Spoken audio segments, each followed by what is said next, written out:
I know these little ice makers are a little over $100, but it has become one of my favorite small appliances. Though this one has been a bit fussy about making ice. It's less than a year old and it's had two problems. But like I said, it cost a bit over $100, so not going to find a lot of high quality components at that price point. This is a model HZB-12/C. As can see from the front of the user manual, it is a generic manual, doesn't even have the brand name Free Village on it. So I think you will find these same ice makers under a bunch of different brand names. My best guess is that it's manufactured by Hicon Industry Technology Company. The first problem, not in a chronological event sort of way, but this is a pretty easy one, so going to do it first. The problem, turn it on, and the ice scoop does move, then it shuts itself off. A bit of a clue here is as the ice scoop is moving, there is a bit of a click missing, like maybe a switch not hitting. Wouldn't surprise me to find some broken plastic, but I don't see anything out of place from the outside. So I think I need to find the limit switches and what contacts them. Well, there they are, and I don't see any broken plastic, so that's good. Yeah, that's not right. The button isn't pushing back out of the micro switch. Probably just a defective switch. Nice large plastic arm, shouldn't have to worry about that breaking. I'll get the switch out and see if I have any small micro switches in my junk that will fit.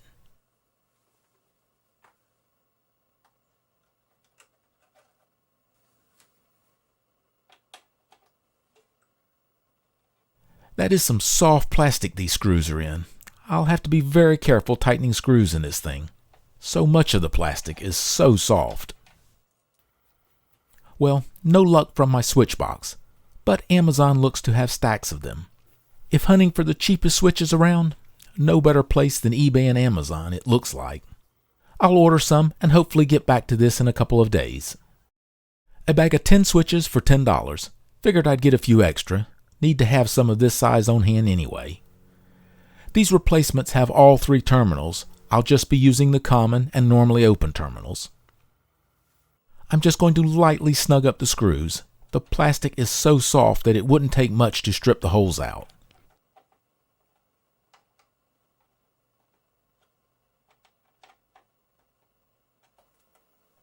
The blue wire is the common connection. This wire runs up to the other switch as well. The purple wire goes to the normally open terminal.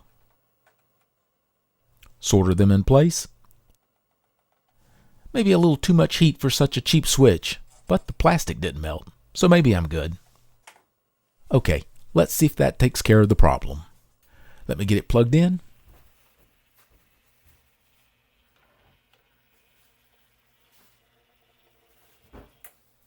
That seems normal after applying power. Turn the power on.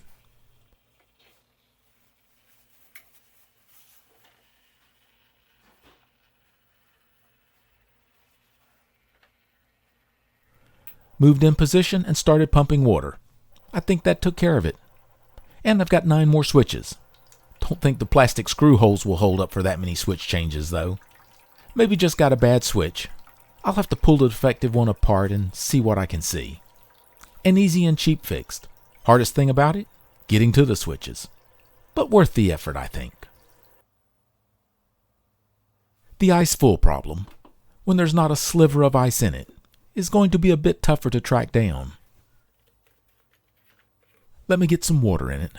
I'll put just enough to get the water level float up. Then it does its startup process.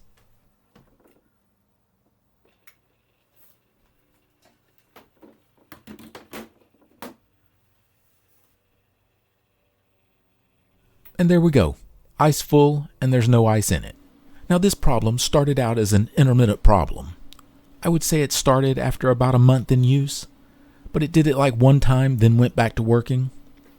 Over the next few weeks it progressively got worse, till about the only way to get it to make ice was to hold the ice select button down 5 seconds to force an ice batch to be made. It's only a sorta intermittent problem now. Every now and then when the stars are aligned just right, it will decide that it has room for a little more ice. The ice full is detected by an infrared sensor here. There is an infrared LED down here, so there must be some problem in driving the LED itself, or in receiving the infrared signal. You don't see this much today. It's not a schematic, but a very decent wiring diagram. It shows an infrared LED and an infrared photodiode, and gives the connectors they plug into. Getting to the PC board, that is an ordeal all its own. Directions will be in the disassembly section. Another thing you don't see very often, parts values printed on the PC board. How nice. All of the control electronics run off of this 5-volt regulator here. And since I don't really want to have it plugged into the AC line while checking it, I'll run about 7 volts to the input of the 5-volt regulator. Should be fine. The infrared LED is driven from this connector pin, through this 1K ohm resistor, from a pin on the microcontroller. First, let's see what's going to the LED. This is the signal from the microcontroller to the resistor. Close to 5 volts peak to peak, kinda wondering why they're pulsing it.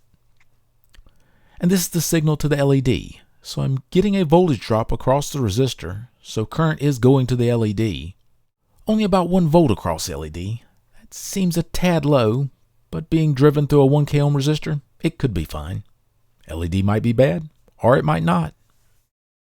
The wiring diagram shows the photodiode going to these 2 connector pins, with the cathode going to this pin, which is ground. The anode of the photodiode is connected to 2 resistors and a capacitor, sort of like this. One resistor here is a 100K ohm that goes to the 5-volt rail, a 100 nanofarad capacitor to ground, and a 510 ohm resistor to the microcontroller. Other than I think the photodiode might be backwards in the diagram, it's a pretty straightforward layout. With the time constant of the 100K ohm 100 nanofarad being a lot longer than the infrared pulses, there is no signal, just DC voltage. So I have about 3 volts with the infrared light hitting the photodiode, and 4.9 volts with it blocked. Both the LED and the photodiode are working, at least somewhat working. That just makes it even harder to track down the problem. The 100K ohm resistor checks fine. I'll put a new one in just in case it's shorting out when voltage hits it. If the 100 nanofarad capacitor was leaking, it would be causing the opposite problem to what I'm having. So I think that leaves me with a defective infrared photodiode or infrared LED. I thought I had some IR LEDs, but I can't find them. So I'll order some LEDs and photodiodes. I started looking for the infrared parts on Mouser, and then I got to thinking. The parts in this thing are going to be the cheapest of the cheap. And where would be the best place to find some 5mm cheap infrared LEDs and photodiodes? eBay and Amazon. So these actually ship by Amazon, so I could get them fast. 10 LEDs and 10 photodiodes for about $6. So in bulk, they are probably in the 1 to 3 cent each range, about what I would expect to be used in this ice maker.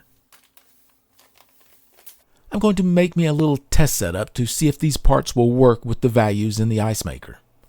The LED is driven by 5 volts through a 1K ohm resistor. The photodiode, I'm going to install reverse bias with a 100K ohm resistor to the 5 volts. I think that is the way it's really hooked up in the ice maker. My circuit looks like this.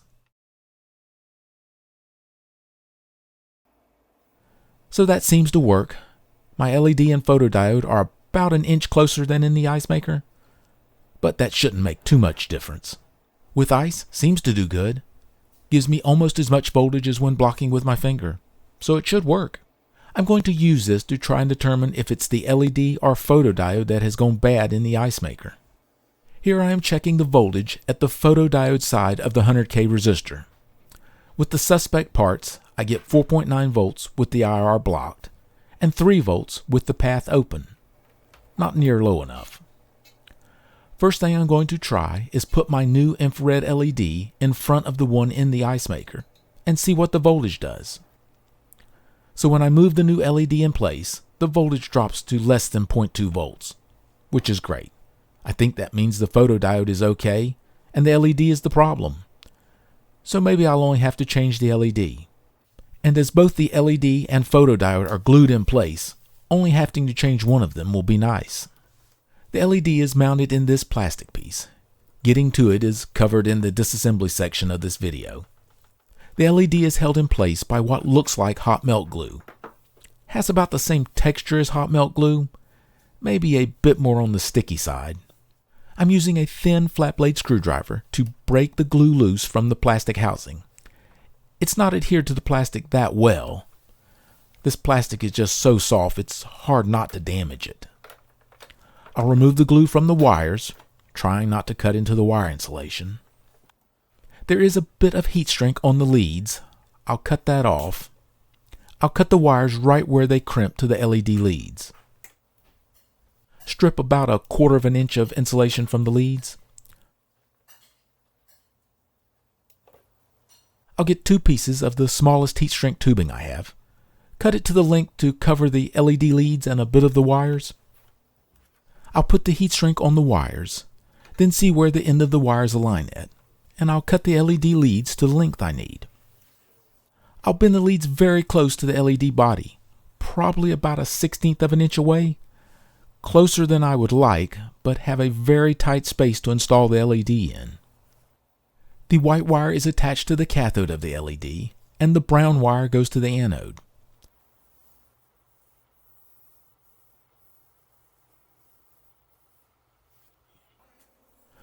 Before I glue anything back in place, I'll double check and make sure it's working.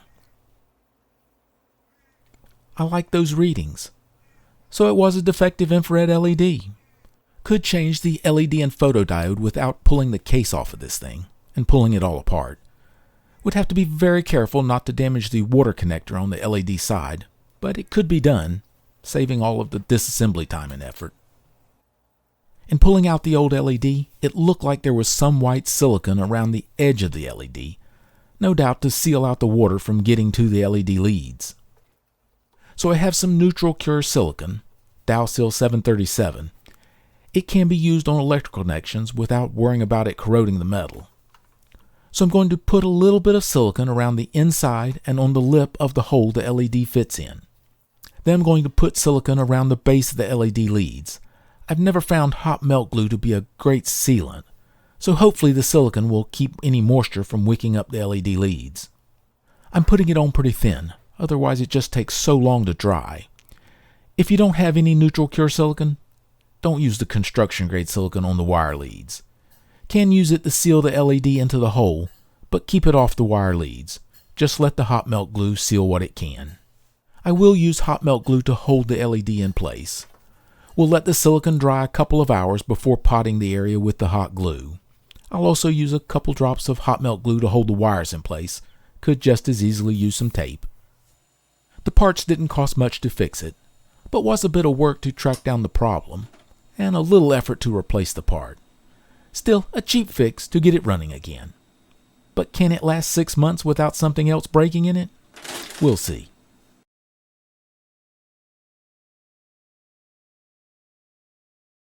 The first step into getting into the machine is to remove these 9 screws from the bottom. If you can't tell, the ice maker is still in the upright position.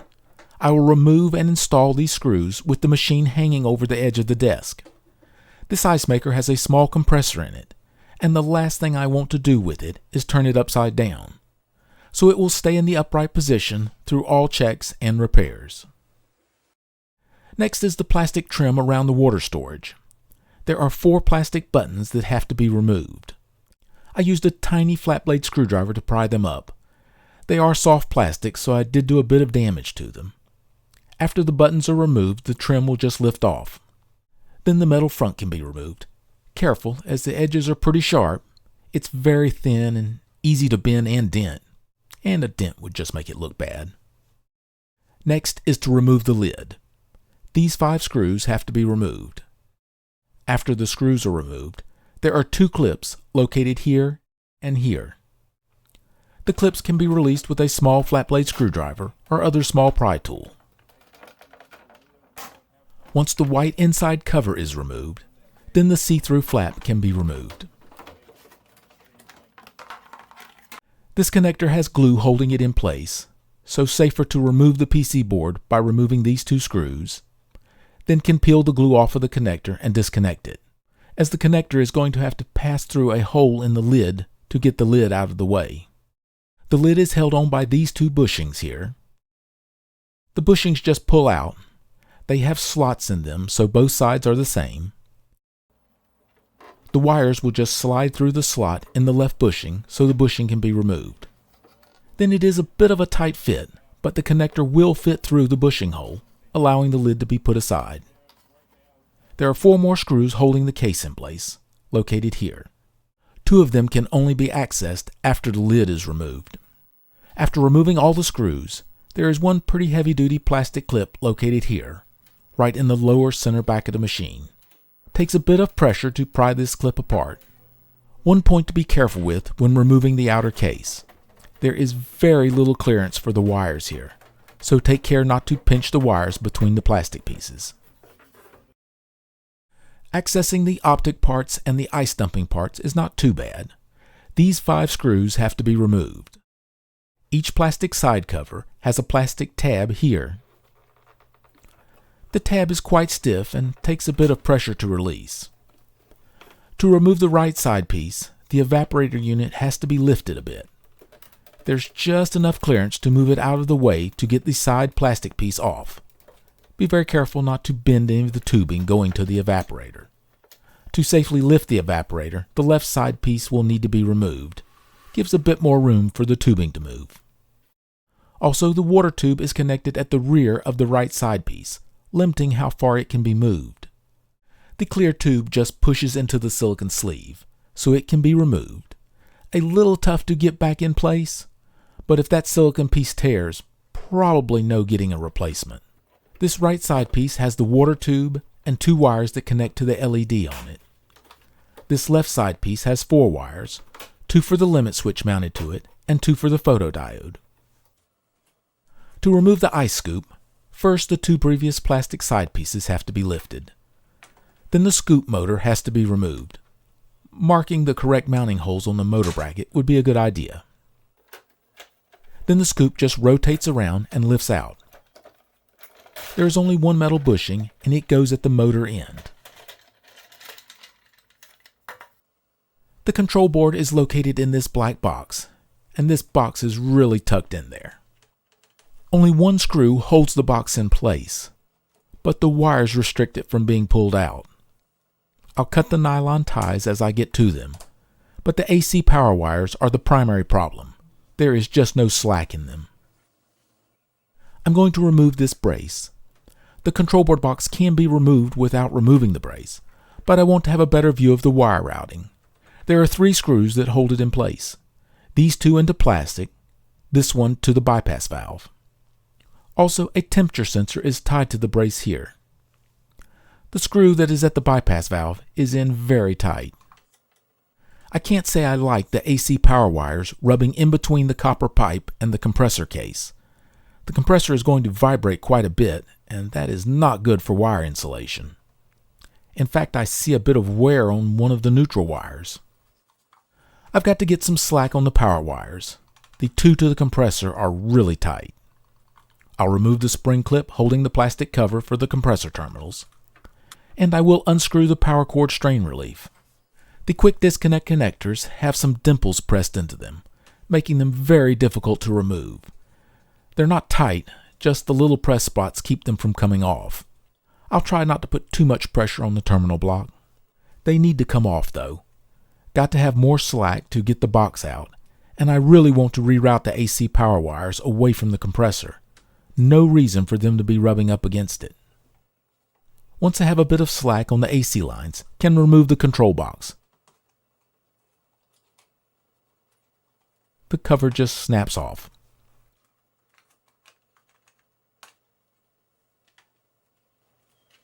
The PC board is held in the box by 2 slots at the bottom and 2 small screws at the top, and the nylon ties.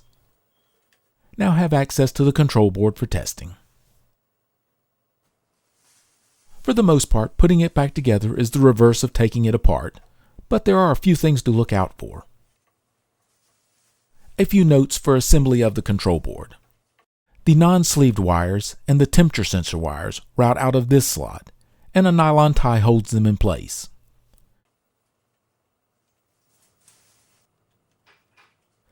The sleeved wires route out of this opening and are tied with a nylon tie.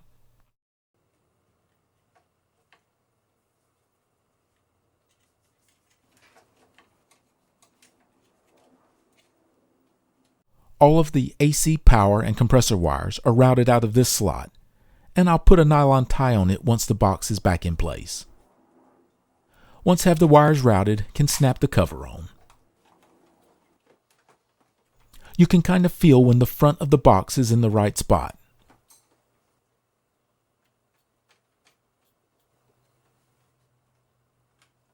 Now I will tie the power wires in place. I did tighten up the quick disconnect connectors a bit, but didn't put the locking dimples back in place.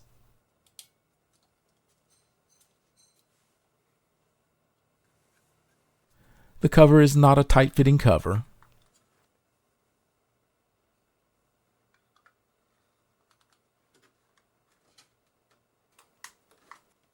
The earth ground screw terminal is right here.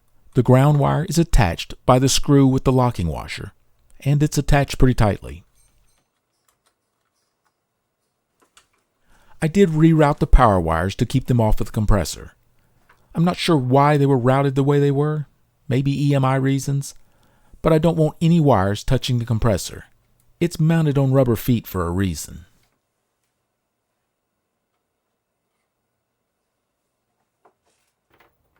The one spot to watch out for when installing the outer cover: the wires that go into the lid.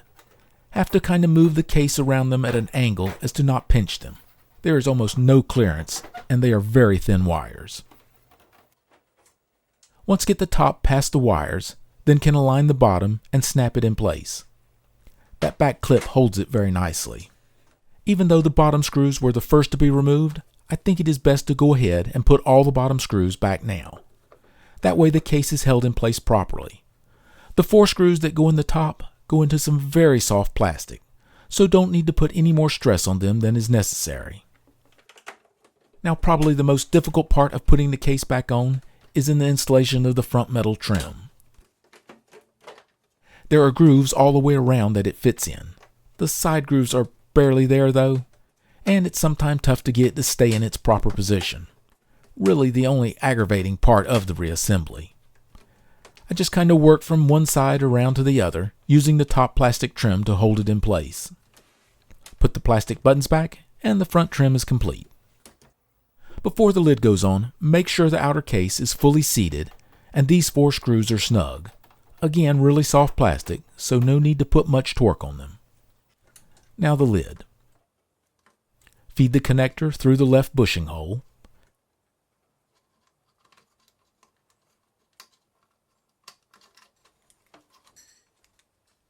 Then slide the wires through the slot in one of the bushings.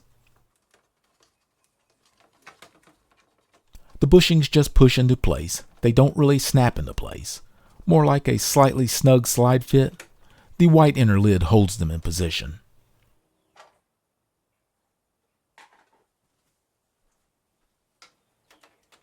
Then the connector is attached to the input board and the wires taped down.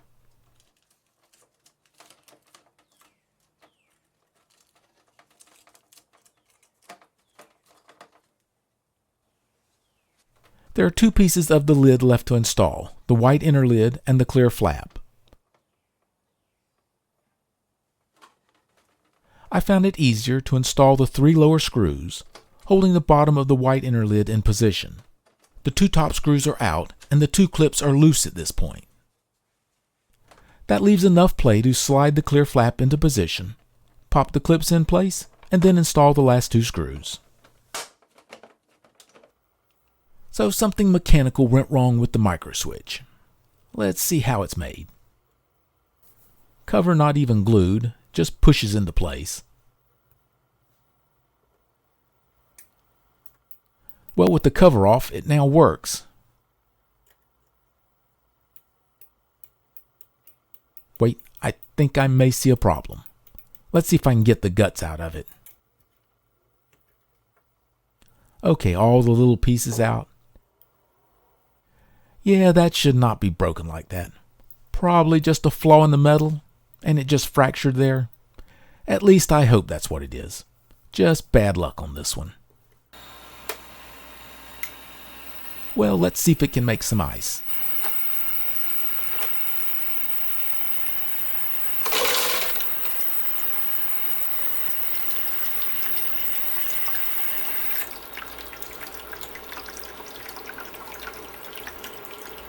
Kinda neat to see the ice forming. Well, as long as it's sped up enough. Thank you for watching.